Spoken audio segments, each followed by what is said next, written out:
اب سوال پیدا ہوتا ہے قیام اللیل سے مراد کیا ہے؟ یہاں پہ میں تراویح کا جو پس منظر ہے وہ بیان کر دینا چاہتا ہوں۔ دیکھیے، جیسا کہ ہم نے خطبے میں بھی دیکھ لیا، اللہ نے قیام اللیل جو ہے اسے فرض نہیں ٹھہرایا، تطوعا۔ قرآن مجید میں بھی اس کا کوئی ذکر نہیں، احادیث میں اس کی تشویق و ترغیب پوری موجود ہے۔ ایک اور حدیث بھی ہم بعد میں پڑھیں گے اس پر۔ اس کا پس منظر کیا تھا کہ اس کو چھوڑ دیا گیا۔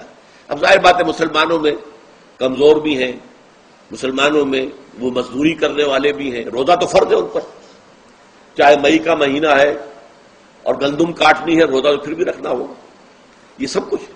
لیکن یہ کہ رات کو پھر کھڑے رہنا ان کے لیے، جاگنا ممکن نہیں، لہذا ان کے اوپر یہ چیز فرض نہیں۔ حضور نے تراویح کی نماز یا قیام اللیل نہ اسے فرض قرار دیا، نہ اس کے بعد جماعت کوئی اہتمام کیا مستقل۔ صرف 3 راتیں آپ نے جماعت کروائی ہے، اس میں 8 رکعتیں آپ نے پڑھی ہیں کہ جو آپ کا معمول تھا تہجد کا، وہ پڑھی، اور تہجد کے وقت ہی جماعت کرائی ہے۔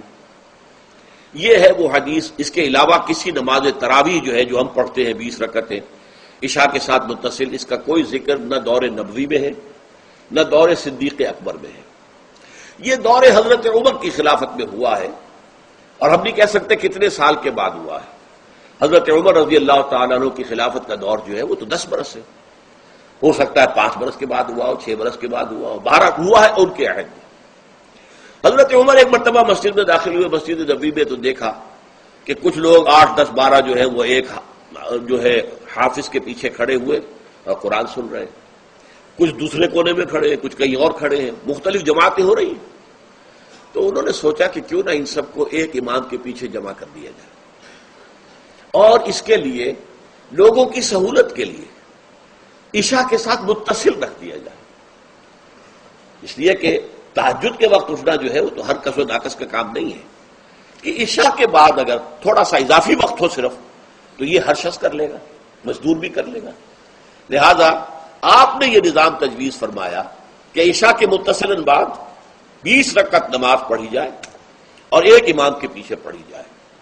یہ گویا کہ اجتہاد ہے حضرت عمر رضی اللہ تعالی عنہ، اس کو آپ نے خود بدعت بھی قرار دیا ہے، لیکن بدعت حسنہ۔ بدعت کس اعتبار سے؟ لغوی اعتبار سے، نئی بات، اس لیے کہ حضور کے زمانے میں نہیں تھی، تو یہ اس طریقے سے ایک نئی بات ہے۔ لیکن یہ بات چونکہ بہت اچھی ہے، بہت عمدہ ہے۔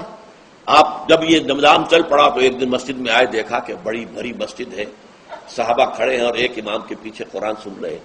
آپ نے فرمایا نعم البدعۃ ھذہ، یہ جو ہم نے نئی بات شروع کی ہے یہ بہت اچھی ہے، بہت عمدہ ہے۔ اب یہاں سے فرق واقع ہو گیا ہے۔ ایک تو اہل تشیع جو ہے وہ تو ویسے ہی حضرت عمر سے بہت دشمنی رکھتے ہیں، عناد رکھتے ہیں، تو حضرت عمر کے اجتہادات سے انہیں نفرت ہے، انہیں دوری ہے، چاہے وہ کوئی سا بھی حضرت عمر کا اجتہاد ہو۔ ہمارے ہاں اہل حدیث حضرات بھی در حقیقت حضرت عمر یا کسی اور خلیفہ راشد کے فعل کو وہ سمجھتے ہیں کہ یہ ایگزیکٹو آرڈرز ہیں، یہ ہمیشہ کے لیے نہیں ہے۔ حضرت عمر نے اپنے دور میں ایک نظام قائم کیا، ان کے دور کے لیے ٹھیک تھا، یہ ہمیشہ کے لیے نہیں۔ ہمیشہ کے لیے وہ 8 ہی رکعتوں کے قائل ہیں، وہ تہجد والے، لیکن اس میں بہرحال انہوں نے بھی خود یہ اضافہ کیا ہے کہ وہ 8 رکعتیں وہ عشاء کے ساتھ متصل پڑھتے ہیں، تہجد کے وقت تو نہیں پڑھتے۔ اور حضور نے تو صرف 3 روز جو ہے وہ کرائی تھی جماعت، وہ لوگ 30 دن یا 29 دن پڑھ رہے ہیں، تو اضافہ تو انہوں نے بھی کر دیا، وہ نظام میں تبدیلی تو ہو گئی۔ لیکن اہل سنت جو کہلاتے ہیں، ہمارے جو 4 جو ہیں، جو ہمارے مسلک ہیں، حنفی، مالکی، شافعی، حنبلی، ان کا اتفاق ہے اس پر حضرت عمر کا، کیونکہ ان کے سامنے اصول یہ ہے کہ حضور نے فرمایا علیکم بسنتی وسنت الخلفاء الراشدین المہدیین، تم پر لازم ہے کہ میری سنت کو پکڑو مضبوطی کے ساتھ، اور میرے خلفاء راشدین مہدیین جو ہیں ان کی سنت کو پکڑو۔ اس اصول سے یہ چاروں فقہ جو ہیں حضرت عمر کے اجتہادات جو ہیں ان کو بھی پابندی سمجھتے ہیں کہ تمام عمر کے لیے، قیامت تک کے لیے امت مسلمہ پر ان کی پیروی لازم ہے، لہذا اس میں اجماع ہے۔ اور یہاں تک کہ یہ سب سے آخری جو اس میں مسلک پیدا ہوا ہے زمانی اعتبار سے، سب سے پہلے مسلک جو ہے حنفی پیدا ہوا ہے، پھر مالک کی پیدا ہوا ہے، پھر شافعی پیدا ہوا ہے، اور پھر حنبلی آخری ہے۔ اور امام احمد ابن حنبل بہت بڑے محدث بھی ہیں. مسند احمد ابن حنبل جو ہے وہ بہت بڑی کتاب ہے، بہت اہم کتاب ہے، جامع کتاب ہے. تو ان کے ہاں بھی 20 رکعتیں ہیں.